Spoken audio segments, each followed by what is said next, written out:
Pada umumnya, yang namanya proposal skripsi itu terdiri dari beberapa bagian saja.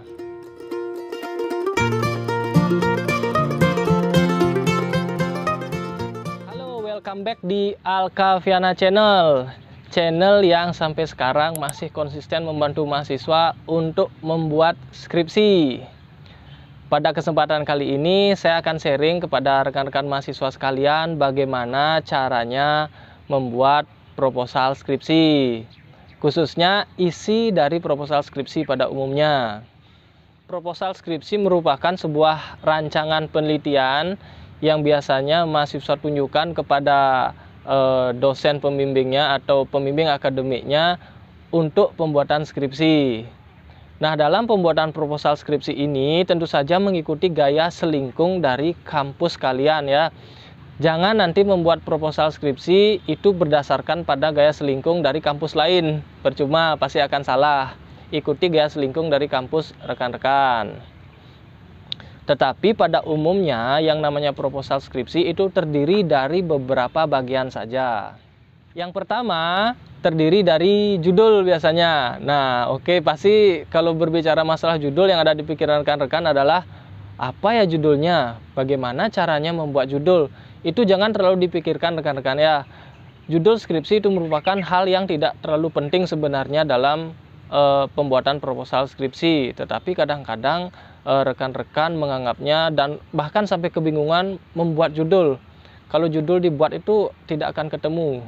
Karena yang dicari pertama adalah permasalahan. Nanti itu akan perlahan-lahan menjadi judul penelitian.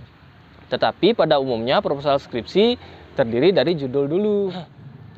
Yang kedua, proposal biasanya terdiri dari latar belakang. Nah, latar belakang ini adalah hal yang sangat penting.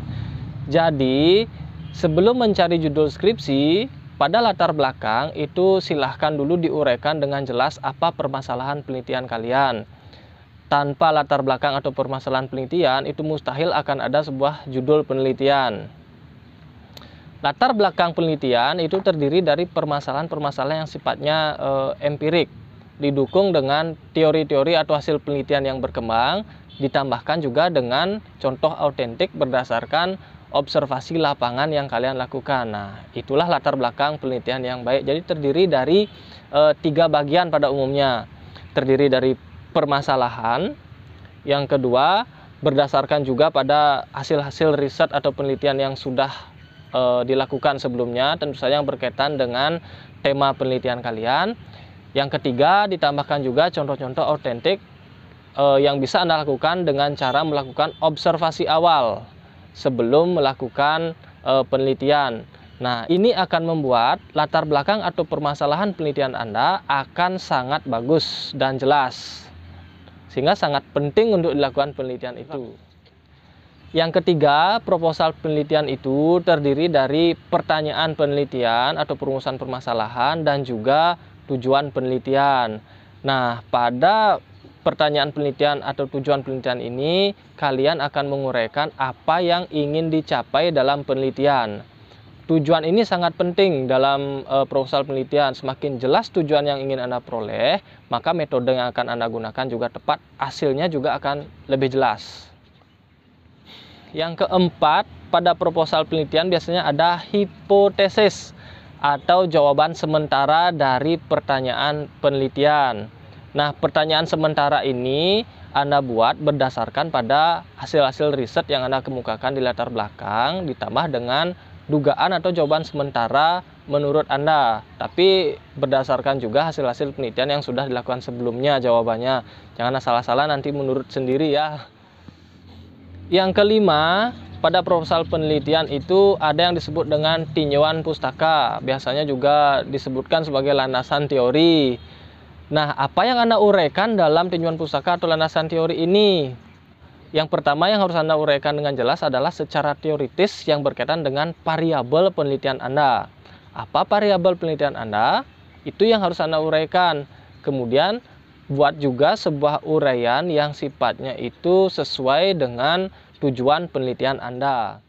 Saya contohkan sebuah penelitian itu setelah menguraikan permasalahan, judul penelitian, tujuannya adalah untuk mencari pengaruh model pembelajaran problem based learning terhadap kemampuan mahasiswa dalam berpikir kritis. Nah, tentu saja kalau dilihat dari variabelnya, maka variabel yang pertama adalah model pembelajaran, yaitu model pembelajaran problem based learning. Yang kedua ada kemampuan mahasiswa dalam berpikir kritis. Nah, itu dua variabel itu harus Anda uraikan dengan jelas pada tinjauan pustaka maupun landasan teori namanya. Yang pertama, model pembelajaran problem based learning.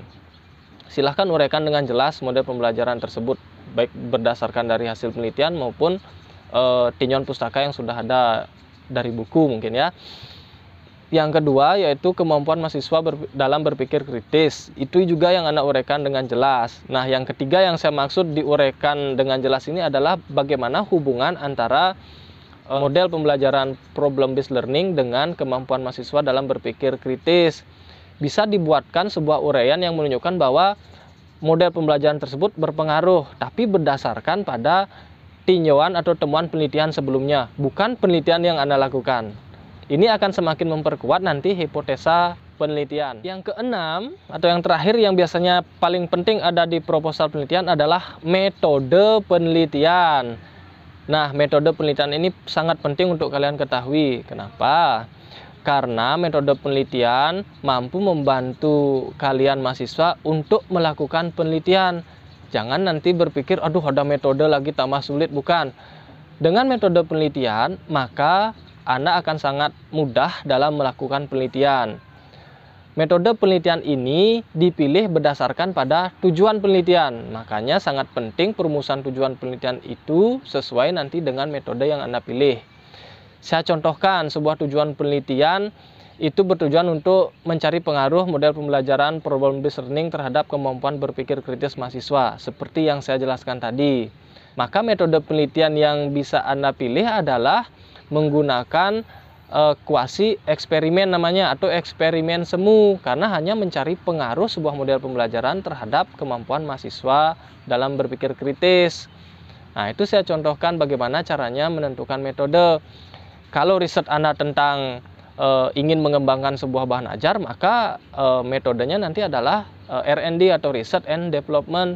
Begitu juga yang lainnya, apabila Anda ingin menyelesaikan sebuah permasalahan di lingkungan kelas berkaitan dengan hasil belajarkah, berkaitan dengan afeksikah, atau misalkan motivasi dan lain sebagainya. Nah, Anda bisa menggunakan metode penelitian tindakan kelas namanya. Nah, tepat memilih metode, maka akan sangat tepat teknik yang Anda gunakan untuk menemukan data penelitian nanti. Kalau salah memilih metode, maka tekniknya pun akan salah, bahkan data yang Anda peroleh bisa error nanti.